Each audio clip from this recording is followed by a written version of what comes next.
Hello guys and girls, my dear students, कैसे हैं आप लोग। एक बार फिर से आप सबका स्वागत करती हूँ मेरे यूट्यूब चैनल पे जिसका नाम है चंद्रा केमिस्ट्री ट्यूटोरियल। तो शुरू करें आज की क्लास। आज की क्लास में I am going to discuss about organic chemistry. The topic is fundamentals of organic chemistry and believe me, अगर आप इस पूरे को समझ लेते हो तो ऑर्गेनिक केमिस्ट्री हलवा होगा, हलवा। ठीक है, तो समझने की कोशिश करते हैं। समझना बहुत आसान है, बशर्ते आप पुरानी नॉलेज और अभी के नॉलेज यानी previous knowledge and current knowledge को एसिमिलेट कर दो, आपस में मिला दो, आप बिल्कुल आराम से समझोगे।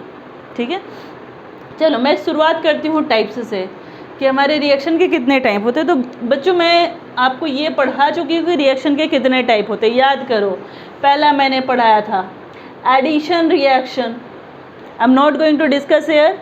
अगर आपको समझने में दिक्कत हो रही है, I am going to share the link in my video. You can also follow my Telegram channel, वहाँ भी आपको मेरे सारे वीडियोज़ मिल जाएंगे, बिल्कुल फ्री में मिलेंगे। I am not going to take any charge, कुछ भी नहीं। आप आराम से वीडियो को देखो, शेयर करो, 1000 बार देखो। ठीक है, और अगर कोई डाउट होती है, कोई तकलीफ़ होती है तो do comment me, I will discuss the doubts, I will try to clarify your doubts. Okay, तो सेकेंड वन, एडिशन के बाद हमने सेकेंड पढ़ा था सब्स्टिट्यूशन, याद आ रहा। तीसरा हमने पढ़ा था एलिमिनेशन।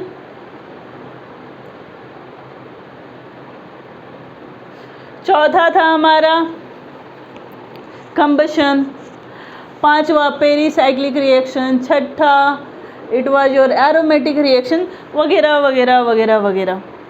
आप मेरे प्रीवियस वीडियो को देख लेना जिसमें मैंने फंडामेंटल ऑफ ऑर्गेनिक केमिस्ट्री में रिएक्शंस के टाइप को डिस्कस किया हुआ है। तो पहला टॉपिक हमारा क्लियर, टाइप्स हम पहले पढ़ चुके हैं। नेक्स्ट में आगे बढ़ते हैं। जो हमारा सेकेंड स्टेप हम पढ़ने वाले हैं वो कि चलो टाइप्स तो हमने पढ़ लिया कि रिएक्शन ऐसे ऐसे ऐसे ऐसे होगा, या तो एडिशन के थ्रू होगा, या सब्स्टिट्यूशन के थ्रू होगा, या एलिमिनेशन के थ्रू होगा, या कंबशन से होगा, या फिर हीटिंग से होगा। अब ये सारी ही रिएक्शंस चाहे हम एडिशन से कर लें, या सब्स्टिट्यूशन से कर लें, या एलिमिनेशन से कर लें, या जैसे भी कर लें, ये सारे रिएक्शंस होंगे कैसे। तो सारे रिएक्शंस होने के कुछ स्टेप्स है जो फॉलो होते हैं। हालांकि मैंने ऑर्गेनिक मॉलिक्यूल लेकर के किया हुआ है, आप इनऑर्गेनिक में भी सेम प्रोसेस को फॉलो करोगे। इनऑर्गेनिक मॉलिक्यूल रिएजेंट, मैं बार बार कह रही हूँ, अगर कोई मॉलिक्यूल रिएक्ट कर रहा तो there must be some reason, some factor. या तो हीट रहेगा, या रिएजेंट रहेगा, या एनर्जी रहेगी, यानी कुछ ना कुछ ज़रूर रहेगा। बेवजह कभी भी कोई भी रिएक्शंस नहीं होंगे। Always keep this thing in your mind. Okay, वजह होगी ही। तो नेक्स्ट अगला करते हैं, ऑर्गेनिक मॉलिक्यूल। सबसे पहले हमने एक ऑर्गेनिक मॉलिक्यूल लिया। इस ऑर्गेनिक मॉलिक्यूल में हम रिएजेंट डालेंगे। ये रिएजेंट हमारा क्या क्या हो सकता है। ये रिएजेंट मेरा एसिड हो सकता है यानी H+, बेस हो सकता है यानी OH-, या फिर वाटर हो सकता है यानी H+ या OH- फिर से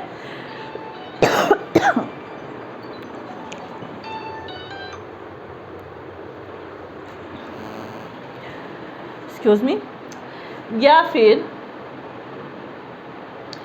हीट हो सकता है, या फिर कैटलिस्ट हो सकता है, या फिर कॉम्बिनेशन ऑफ एनी हो सकता है। ठीक है, ये सारे के सारे फैक्टर रहेंगे रिएजेंट में। पहला स्टेप हमने क्या लिया, ऑर्गेनिक मॉलिक्यूल। ऑर्गेनिक मॉलिक्यूल में हमने क्या डाला, रिएजेंट, यानी वो फैक्टर डाला जिसके कारण ये रिएक्ट कर रहा है। ये न्यूक्लियोफाइल, इलेक्ट्रोफाइल कुछ भी हो सकता है, और न्यूक्लियोफाइल, इलेक्ट्रोफाइल को भी हम फाइनली एसिड और बेस के कैटेगरी में आराम से डिस्ट्रीब्यूट कर सकते हैं। ठीक है, तो ऑर्गेनिक मॉलिक्यूल में रिएजेंट लिया। रिएजेंट के बाद दो बातें होंगी, या तो इंटरमीडिएट बनेगा या फिर ट्रांजिशन स्टेट आएगा। ठीक है, अगर इंटरमीडिएट बनेगा तो हम ब्रैकेट में नहीं रखते हैं, अगर ट्रांजिशन स्टेट आता है तो हम उसको ब्रैकेट में रखते हैं।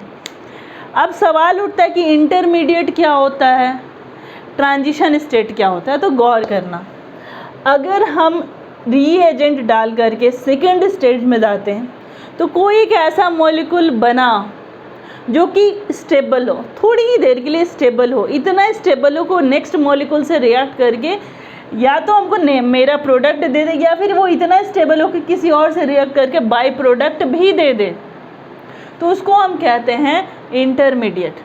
ट्रांजिशन स्टेट क्या होता है? अगर मेरा मॉलिक्यूल, ऑर्गेनिक मॉलिक्यूल रिएजेंट डालने के बाद नेक्स्ट स्टेप में गया तो ज़रूर, लेकिन वो बहुत ही लो फ्रैक्शन ऑफ टाइम के लिए, इतने के लिए कि हमको इसके एग्जिस्टेंस के बारे में पता नहीं चलता, हम सिर्फ एज्यूम कर लिए हैं कि ये टीएस ट्रांजिशन स्टेट में गया होगा। इंटरमीडिएट ट्रांजिशन स्टेट में जाता है, हमारे पास इसका एविडेंस है, तब तो बाई प्रोडक्ट बनता है। लेकिन ट्रांजिशन स्टेट में जाने के बाद कोई भी बाई प्रोडक्ट नहीं बनेगा, क्योंकि वो स्टेबल होता ही नहीं है। यानी कि सिंपली ट्रांजिशन स्टेट के बाद सीधे हम प्रोडक्ट के पास पहुंचेंगे। लेकिन अगर इंटरमीडिएट में गए तो प्रोडक्ट भी मिल सकता है और बाई प्रोडक्ट भी मिल सकता है। इस चीज़ को हम और एलाबोरेट करेंगे जब हम SN1 और SN2 में पढ़ेंगे। जो हमारा SN2 रिएक्शन होता है वो ट्रांजिशन स्टेट के थ्रू होता है, और जो हमारे SN1 होता है वो इंटरमीडिएट के थ्रू होता है। तो डिटेल हम पढ़ेंगे उसको, ठीक है। खैर, ये स्टेप समझ में आए कि ऑर्गेनिक मॉलिक्यूल रिएक्ट कैसे करता है। फिर से एक बार समझो, हमने एक ऑर्गेनिक मॉलिक्यूल को लिया, उस ऑर्गेनिक मॉलिक्यूल में हमने कोई फैक्टर डाला, कोई स्पीसीज है स्टेबल है, कोई एक फैमिली स्टेबल है, हमने उसमें झगड़ा होने के कारण को डाला। अब कारण को डाला तो जो झगड़ा होगा वो दो चीज़ों में एग्जिस्ट करेगा, या तो फैमिली टूट करके नया बन जाएगी, या फिर पूरी तरह से बाइफर्केशन नहीं होगा, स्टेबिलिटी थोड़ी सी रहेगी, और इस कारण से या तो नया प्रोडक्ट बनेगा या फिर नया प्रोडक्ट प्लस बाई प्रोडक्ट दोनों ही बनेगा। एक फैमिली है ऑर्गेनिक मॉलिक्यूल, हमने इसको तोड़ने के लिए फैक्टर डाला, रिएजेंट। ये रिएजेंट दो तरह से तोड़ेगा, दो तरह से काम करेगा, एक इंटरमीडिएट बनेगा और एक ट्रांजिशन स्टेट बनेगा। जो इंटरमीडिएट होगा वो ट्रांजिशन स्टेट के मुकाबले ज़्यादा स्टेबल होता है, तो इंटरमीडिएट या तो प्रोडक्ट बना देगा या बाई प्रोडक्ट बनाएगा या दोनों का कॉम्बिनेशन बनाएगा। लेकिन अगर ट्रांजिशन स्टेट में गया तो डायरेक्टली ऑर्गेनिक मॉलिक्यूल में रिएजेंट डालेंगे, थ्रू ट्रांजिशन स्टेट ये प्रोडक्ट बनाएगा, क्योंकि हमारा ट्रांजिशन स्टेट बहुत ही ज़्यादा अनस्टेबल होता है। यहाँ तक ये कंसेप्ट क्लियर स्टेप्स के? पहला, कितने टाइप के होते हैं? ये सारे टाइप किसके थ्रू जाएंगे? तो जितने भी टाइप्स है सारे के सारे इस स्टेप के थ्रू जाएंगे। जितने भी हमारे टाइप्स हैं, हमने एडिशन में 3 ही अभी मैं कंसिडर करके चल रही हूँ, एडिशन, एलिमिनेशन, सब्स्टिट्यूशन। तो ये तीनों के तीनों, एडिशन, एलिमिनेशन, सब्स्टिट्यूशन, बाकी भी जितने हैं वो तीनों के तीनों इस स्टेप को फॉलो करते हुए आगे बढ़ेंगे। मतलब पहले ऑर्गेनिक मॉलिक्यूल में रिएजेंट डालेंगे, रिएजेंट डालने से हमारा ऑर्गेनिक मॉलिक्यूल या तो ट्रांजिशन स्टेट में जाएगा या इंटरमीडिएट स्टेज में जाएगा, और ट्रांजिशन स्टेट में गया तो डायरेक्टली प्रोडक्ट बनाएगा, इंटरमीडिएट स्टेज में जाएगा तो या तो प्रोडक्ट बनाएगा या बाई प्रोडक्ट बनाएगा या दोनों का कॉम्बिनेशन बनाएगा। चलो अब नेक्स्ट स्टेप को डिस्कस करते हैं। चलो, हमारा जो थर्ड स्टेप आएगा, पहला हमने टाइप्स पढ़ लिया, कितने तरह के रिएक्शन होंगे, वो रिएक्शन कैसे होंगे हमने इसको समझ लिया कि वो रिएक्शन होगा कैसे। तीसरा, जो रिएक्शन होता है इस फैक्टर, इस रिएजेंट को डालने से हुआ। अब इस रिएजेंट को डालने से होगा क्या? इस रिएजेंट के कारण या इस ऑर्गेनिक मॉलिक्यूल के कारण दो ही प्रोसेस होते हैं, या तो फिजन होगी या फ्यूज़न होगी। हमें फ्यूज़न नहीं पढ़ना है, हमें पढ़ना है फिजन, ब्रेकिंग ऑफ बॉन्ड, ठीक है। तो हमें फिजन पढ़ना है, लेकिन मैं थोड़ा बहुत फ्यूज़न भी डिस्कस करूँगी। यहाँ तक क्लियर हो चुका है? Should I rub it?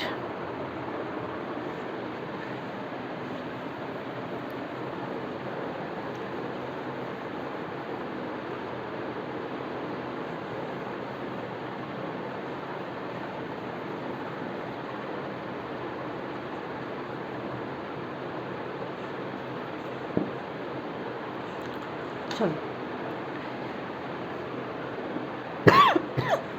जो हमारा नेक्स्ट है फिजन, यानी कि बॉन्ड का टूटना, और फ्यूज़न मतलब होता है जुड़ जाना। वैसे फ्यूज़न का मेन सेंस हम करते हैं यूज़ न्यूक्लियर केमिस्ट्री, फिज़न भी यूज़ करते हैं। तो जब एक मॉलिक्यूल टूट जाएगा, दो या दो से अधिक छोटे मॉलिक्यूल बोल दो, स्पीसीज बोल दो, रेडिकल्स बोल दो, जिसमें भी बोल दो, तो उसको हम कहेंगे फिज़न, ब्रेकिंग हो गई।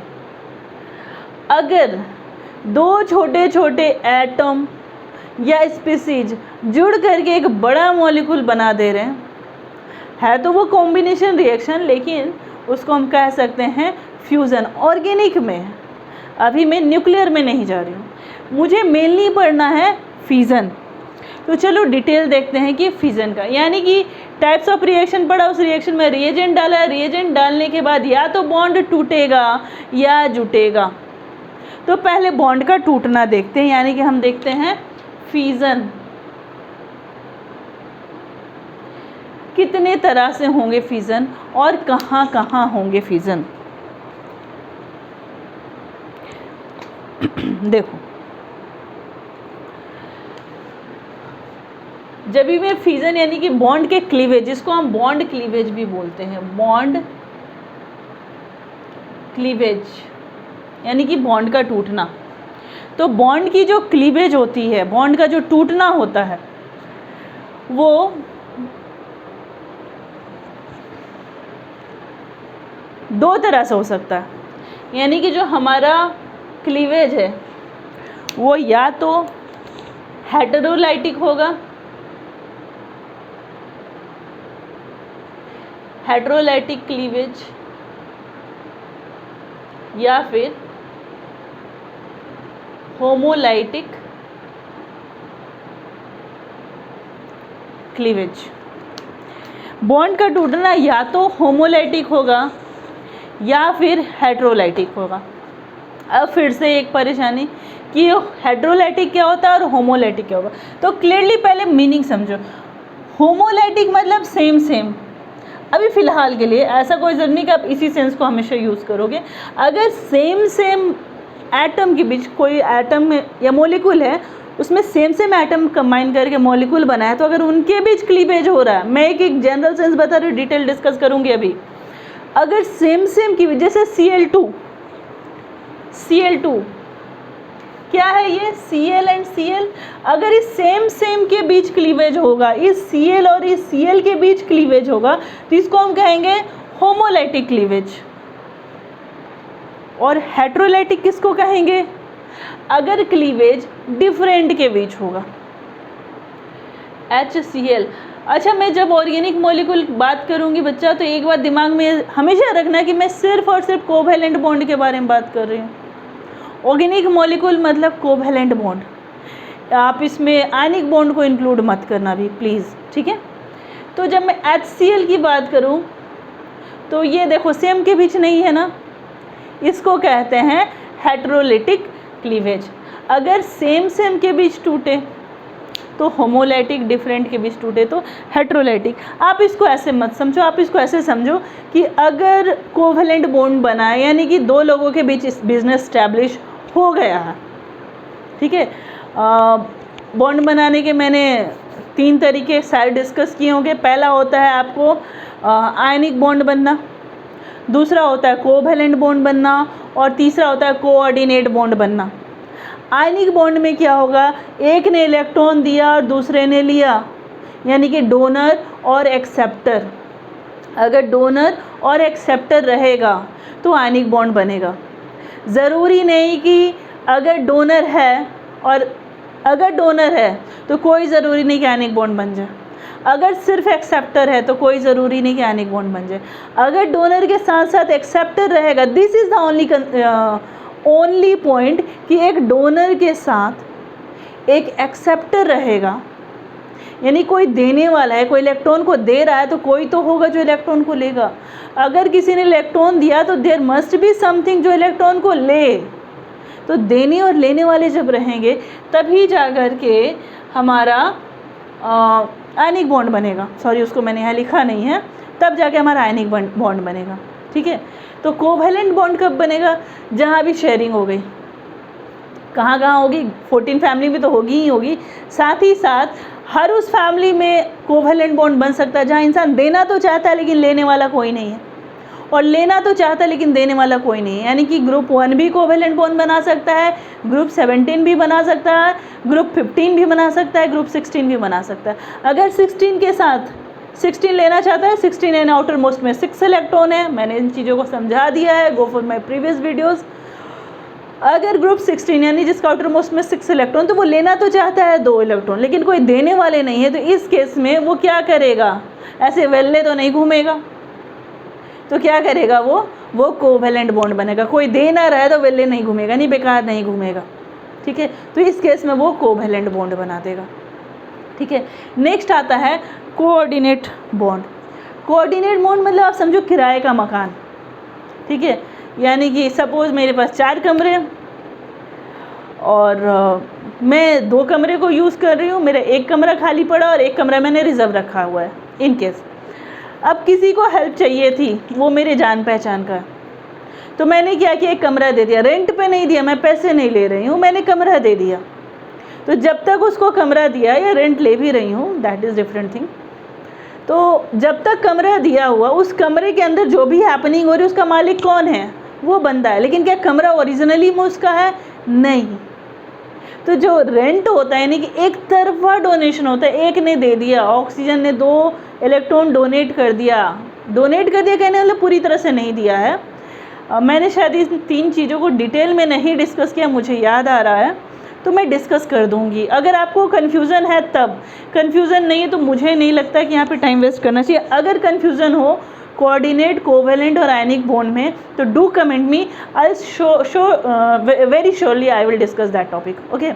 चलो, तो हेटेरोलाइटिक और होमोलाइटिक क्लीवेज को समझ रहे थे। अब मैं यहाँ पे एक कहानी समझा रही थी कि मान लो कि कोवेलेंट बॉन्डिंग बना करके, यानी कि जो एक कंपनी शुरू की गई जिसमें डायलॉग मारा गया, जो तेरा है वो मेरा, जो मेरा है वो तेरा, ठीक है, और बॉन्डिंग कर ली गई। As for example HCl bonding कर ली गई, ठीक है। इस H का भी पर्पस पूरा और इस Cl का भी पर्पस पूरा। Cl के पास 7 थे और H के पास 1 था।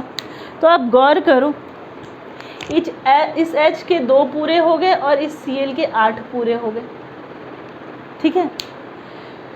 तो ये जो बॉन्डिंग हुई शेयरिंग के कारण, इस बॉन्डिंग में देखो ख़ास बात क्या है, इस बॉन्डिंग में एक कंसेप्ट चलेगी, जिसकी लाठी उसकी भैंस। बॉन्डिंग तो बन गई, यानी रिलेशन बन गया। अब रिलेशन बन गया, बिजनेस में प्रॉफिट होने लगे और होने लगे और होने लगे। तो इस बंदे को नज़र आए, Cl को नज़र आए कि मैंने तो ज़्यादा इन्वेस्ट किया है लेकिन प्रॉफिट दोनों के बीच इक्वली बढ़ रही है, ये नहीं चलेगा। तो वो क्या करेगा, अब इस बॉन्ड को तोड़ेगा, और तोड़ेगा तो क्या करेगा, ये सिंपली जिसकी लाठी उसकी भैंस का कंसेप्ट, यानी कि इलेक्ट्रोनिगेटिविटी वाला कंसेप्ट लगेगा। ये इसके भी इलेक्ट्रॉन को ले लेगा।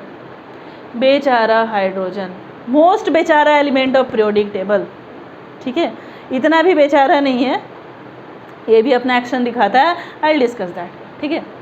और ये बन जाएगा Cl-। अभी मैं इनऑर्गेनिक में डिस्कस कर रही हूँ, इनऑर्गेनिक एग्जाम्पल लेकर के डिस्कस कर रही हूँ क्योंकि HCl is the most seen case, तो आपको अच्छे से समझ में आएगा। उसके बाद मैं ऑर्गेनिक में भी आऊँगी, ठीक है। तो ये जो टूटा bond, this is called heterolytic cleavage, ये आइडियल कंडीशन है। यहाँ पे आ जाओ, यहाँ पे देखो क्या हुआ, इस Cl ने बॉन्ड बना लिया। तो ऐसा कहीं लिखा है क्या कि अगर अंडरस्टैंडिंग मैच होती हो, सब कुछ बिल्कुल सही चल रहा हो, तो रिलेशन हमेशा बने रहेगा, वहाँ बेईमानी नहीं हो सकती? हो सकती है रिलेशन तोड़ने का मन हो। तो यहाँ पे इस दोनों Cl ने डिसाइड किया कि we are not good for each other, we should break the relation, we should break the partnership. तो पार्टनरशिप तोड़ने के 2 तरीके होते हैं, या तो मैं इसके इलेक्ट्रॉन को भी हड़प लूँ, इस Cl और इस Cl के बीच इलेक्ट्रॉन है तो ये Cl चाहेगा कि मैं इसके इलेक्ट्रॉन को हड़प लूँ, ये Cl चाहेगा कि इसके इलेक्ट्रॉन को हड़प लूँ। लेकिन साथ की कंडीशन को याद रखो, मैंने क्या बताया था, जिसकी लाठी उसकी भैंस। अब बताओ, इसके पास भी 7 लाठी है, इसके पास भी 7 लाठी है, तो भैंस तो मर जाएगी, किसी के पास नहीं जाने वाली है। ये लड़ाई कंटिन्यू चलती रहेगी, चलती रहेगी, चलती रहेगी, चलती रहेगी। तो इस केस में क्या होगा, इनको थोड़ी समझदारी दिखानी होगी। क्या बोलेंगे, भाई तुम अपना इलेक्ट्रॉन लेके अलग हो जाओ, मेरे को मेरा इलेक्ट्रॉन दे दो। यानी कि बनेगा क्या, फ्री रेडिकल। यहाँ पे केटायन और एनायन, अभी कार्बन नहीं बोल रही मैं, सिर्फ केटायन बोल रही हूँ। यहाँ हेट्रोलिटिक में बना केटायन एनायन, होमोलिटिक में क्या बना, फ्री रेडिकल। ठीक है, क्लियर यहाँ तक। होमोलिटिक में क्या हो जाएगा, same number of electrons outer most में रहते हैं। अगर लड़ाई होगी तो कोई भी जीतने वाला नहीं, और ये लड़ाई बरसों चलती ही रहेगी। तो लड़के बर्बाद होने से अच्छा है कि अपने अपने इलेक्ट्रॉन को लेकर के, यानी जितना जितना इन्वेस्टमेंट किया था उसको लेकर के अलग हो जाओ। 2 कंडीशन, ये आइडियल कंडीशन। लेकिन क्या हमेशा ये होगा, कोई ज़रूरी नहीं है। यहाँ के केस में मैं बात करूँ, इसके केस में, तो एक केस में बताती हूँ।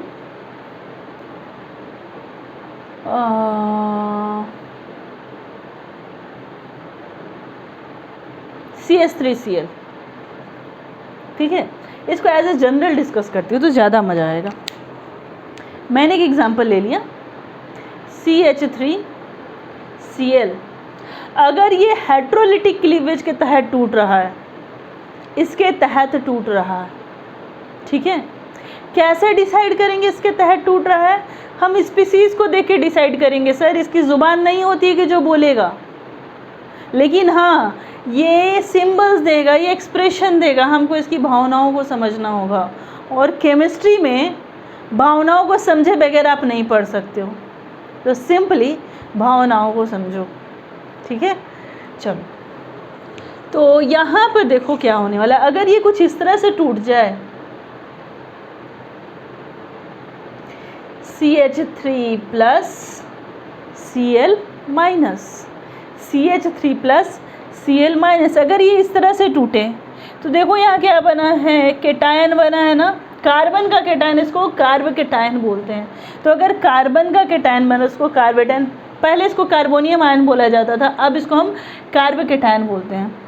तो यहाँ पर अगर प्लस आ गया, यानी कार्बोकेटायन बन गया, तो कौन सा क्लीवेज हुआ, हेट्रोलिटिक। प्लस आ गया, माइनस आ गया, यानी इस Cl ने इसके भी इलेक्ट्रॉन को हड़प लिया, क्योंकि जिसकी लाठी उसकी भैंस का जमाना है भाई। पोलैरिटी है, इलेक्ट्रोनेगेटिविटी है, दादागिरी है। जो स्ट्रॉन्ग होगा पार्टी उसी की होती है, ठीक है, जो जीता पार्टी उसी की, जो स्ट्रॉन्ग है पार्टी उसी की होने वाली। तो यहाँ पे Cl स्ट्रॉन्ग है, तो इलेक्ट्रॉन किसके पास जाने वाला है, Cl के पास जाने वाला। और ये बेचारा CH3 प्लस अपने इलेक्ट्रॉन को खो के मार्केट में घूमेगा कि कोई बॉन्ड बना लो, ठीक है। हाँ, उसके साथ बॉन्ड कौन बना सकता है, इसके साथ कोई दूसरे सब्सटेंस बॉन्ड बनाएंगे, अभी घूमता नहीं रहेगा, नहीं वेल्ले नहीं रहेगा, बॉन्ड बन जाएगा, ठीक है। नेक्स्ट, ये तो थी केस हेट्रोलिटिक की। क्या ऐसे में होमोलिटिक भी हो सकता है, हो सकता है। कब होगा, बंदे ने क्या किया, इधर भिड़ा दिया AK-47 और बोला अब बिजनेस का रिलेशन ख़त्म करो। अब बताओ, भले ही ये बहुत कमज़ोर है, इस Cl के मुकाबले बहुत कमज़ोर है, लेकिन इधर तो बंदूक भिड़ी हुई है ना Cl के, बेईमानी नहीं चलेगी। तो यहाँ पे क्या Cl इलेक्ट्रॉन को हड़पेगा, नहीं हड़पेगा। बड़े शराफत के साथ यहाँ पर ये अपना अपना इलेक्ट्रॉन लेकर के अलग हो जाते हैं। यानी कि होमोलिटिक क्लीवेज के 2 कंडीशन होंगे, या तो मॉलिक्यूल में सेम एटम हो तो अपने अपने इलेक्ट्रॉन को लेके अलग हो गए, या फिर जैसे यहाँ पर अपने अपने इलेक्ट्रॉन को लेकर के अलग हो गए थे, Cl free radical, Cl free radical. या फिर दूसरा कंडीशन आता है कि डिफरेंट ही है, CH3Cl डिफरेंट है, लेकिन हमने क्या कहा कि हमने AK47 भिड़ा दिया, यानी हमने क्या डाल दिया यहाँ पे, हमने डाल दिया पेरोक्साइड, जिसको हम कैटलिस्ट बोलते हैं, पेरोक्साइड कैटलिस्ट। ठीक है, पेरोक्साइड कैटलिस्ट कौन कौन हो सकते हैं? किसी भी मॉलिक्यूल के बीच दो बॉन्ड आ जाए पेरोक्साइड कहलाए, जैसे बेंजीन पेरोक्साइड हो सकता है आपका, सोडियम पेरोक्साइड हो सकता है, हाइड्रोजन पेरोक्साइड हो सकता है, H2O2, Na2O2 वगैरह वगैरह वगैरह। आप इसलिए सिर्फ पेरोक्साइड याद रखो, अगर आपने कंसेप्ट बना लिया कि सिर्फ H2O2 होता है तो गलत होने लगेगा। ठीक है, कोई भी पेरोक्साइड हो सकता है। तो हमने क्या किया, यहाँ पर AK47 भिड़ा दिया इस Cl पर कि बेईमानी करके देखा हो तो सूट कर देंगे। तो इस केस में क्या होगा, जैसे ही हमने इस AK47 को भिड़ा यानी इस पेरोक्साइड को डाला, यानी कि रिएजेंट को डाला, अब ये कैसे टूटेगा? अब ये टूटेगा CH3 free radical, Cl free radical. इसका फॉर्मेशन का पूरा रिएक्शन हम बाद में डिटेल पढ़ेंगे, चूँकि अभी हम सिर्फ होमोलिटिक क्लीवेज को समझ रहे हैं, तो इतनी अंडरस्टैंडिंग क्लियर हुई या नहीं कि होमोलिटिक किसको कहेंगे और हेट्रोलिटिक किसको कहेंगे। फ्यूजन यानी बॉन्ड का क्लीवेज दो तरीके से होगा, या तो होमोलिटिक होगा या हेट्रोलिटिक होगा। ठीक है, अब जब हेट्रोलिटिक होगा तो वहाँ कोई टेंशन की बात ही नहीं है, वो अंडरस्टूड है कि जिसकी लाठी उसकी भैंस, यानी कि जो ताकतवर है वो इलेक्ट्रॉन को हड़प के ले जाएगा। अब सपोज मैंने बिज़नेस कर लिया, मेरी एक कोई बिज़नेस है, मैं अकेले इंसान, मैंने किसी बड़े आदमी के साथ बिज़नेस कर लिया जिसके पॉकेट में पूरी दुनिया घूमती है सपोज। अब कल को वो बिज़नेस ख़त्म होगा, वो बिज़नेस का लिंकअप टूटेगा, तो बताओ यहाँ पे सबसे ज़्यादा भुक्तभोगी कौन होगा? जो पूरी दुनिया को पॉकेट में लेके घूमता है, या कोई अकेला इंसान जो कि उतना कैपेबल नहीं है, ठीक है, इल्लीगली। तो इस केस में जो कमज़ोर रहेगा उसको नुकसान होगा, जो मजबूत रहेगा उसे प्रॉफिट होगा, वो बेईमानी करेगा। ठीक है, जो भी मजबूत होगा वो बेईमानी करेगा, जो स्ट्रॉन्ग होगा वो बेईमानी करेगा।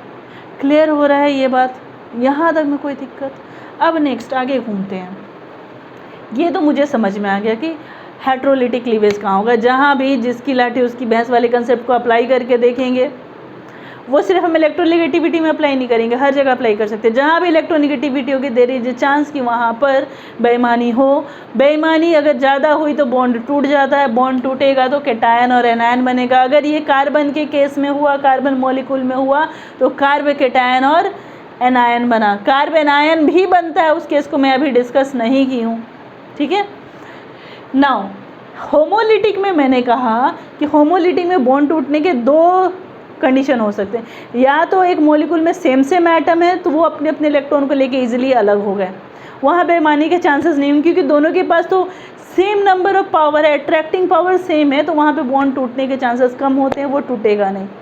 तो इस केस में क्या होता है, अपने अपने इलेक्ट्रॉन को लेकर के ईजिली अलग हो जाते हैं। हाँ, फैक्टर मुझे देना पड़ता है, मे बी वो सनलाइट हो, मे बी रेडिएशंस हो, मे बी यूवी लाइट हो। ठीक है, बिना फैक्टर के कुछ नहीं होता, बिना वजह तो कुछ होता ही नहीं है। ठीक है, मैं यहाँ पढ़ा रही हूँ उसकी भी शायद कोई वजह है, cause I love it. Same thing यहाँ पर। अब सेम का तो समझ गए। डिफरेंट के केस में क्या होगा, तो डिफरेंट के केस में याद आना चाहिए कि बेईमानी होनी चाहिए थी, लेकिन क्या डिफरेंट के केस में हमेशा बेईमानी होगा? कोई ज़रूरी नहीं है। अगर इधर से किसी ने भिड़ा दिया 47 और बोला कि अब बिज़नेस को तोड़ो और बेईमानी करो, आप करोगे क्या? नहीं करोगे। तो उस केस में डिफरेंट होते हुए भी अगर पेरोक्साइड इफेक्ट काम कर रहा है तो डिफरेंट होते हुए भी बंदा कैसे टूटेगा? अपने अपने इलेक्ट्रॉन को लेकर के हटेगा, जिसको हम कहते हैं फ्री रेडिकल। तो आज के क्लास में हमने टाइप्स को एक बार फिर से चर्चा किया, डिस्कशन नहीं किया। आप मेरे प्रीवियस वीडियो में देख लेना, मैं लिंक शेयर कर दूंगी। आप मेरे टेलीग्राम पे भी देख सकते हो, मैं वहाँ भी लिंक शेयर कर दूंगी टेलीग्राम पे। जिनके पास मेरा नंबर होगा पता चल जाएगा, जिनके पास नहीं होगा do comment me, I will share the number. Steps मेरे चैनल का नाम डाल देना, चंद्रा केमिस्ट्री ट्यूटोरियल, आपको टेलीग्राम पे भी मिल जाएगा। स्टेप्स में मैंने बताया था कि ऑर्गेनिक मॉलिक्यूल आएगा, उसमें मैंने रिएजेंट डाला तो या तो इंटरमीडिएट बनेगा या ट्रांजिशन स्टेट बनेगा। अगर इंटरमीडिएट बना तो बाई प्रोडक्ट बन सकता है, प्रोडक्ट बन सकता है और दोनों बन सकता है। लेकिन अगर ट्रांजिशन स्टेट आया तो डायरेक्टली प्रोडक्ट बनेगा, बाय प्रोडक्ट वाले स्टेप नहीं जाएगा। सवाल उठता है क्यों? वो इसलिए क्योंकि हमारा ट्रांजिशन स्टेट बहुत ही ज़्यादा अनस्टेबल होता है। ठीक है, नेक्स्ट उसके बाद हमने देखा कि ये जो रिएक्शन अभी हमने पढ़ा वो किसके कारण हो रहा है? वो बॉन्ड के टूटने के कारण हो रहा है। बॉन्ड का क्लीवेज कितनी तरह से हो रहा है? दो तरह से, या तो क्लीवेज होमोलाइटिक होगा या फिर क्लीवेज हेट्रोलाइटिक होगा। अगर क्लीवेज होमोलाइटिक हुआ तो फ्री रेडिकल बनेगा, जिसको हम होमोपोलर भी बोलते हैं और कोपोलर भी बोलते हैं। ठीक है, और अगर बॉन्ड हेट्रोलाइटिक टूटा तो केटायन और एनायन बनेगा। अगर ये कार्बन मॉलिक्यूल के साथ यानी कि हाइड्रोकार्बन में हो रहा है तो उसको हम कार्ब केटायन बोलेंगे, अगर पॉजिटिव चार्ज कैरी कर रहा है कार्बन तो, और अगर निगेटिव चार्ज कैरी कर रहा है कार्बन तो उसको हम कार्ब एनायन बोलेंगे। तो हमने यहाँ तक डिस्कस कर दिया। नेक्स्ट क्लास में हम लोग सबस्ट्रेट्स और रिएजेंट, जिसमें हम इलेक्ट्रोफाइल, न्यूक्लियोफाइल, इलेक्ट्रोफिलिक और न्यूक्लियोफिलिक, इस कंसेप्ट को काफ़ी डिटेल में चर्चा करने वाले हैं और थोड़ी बहुत और बातें डिस्कस करेंगे नेक्स्ट क्लास में।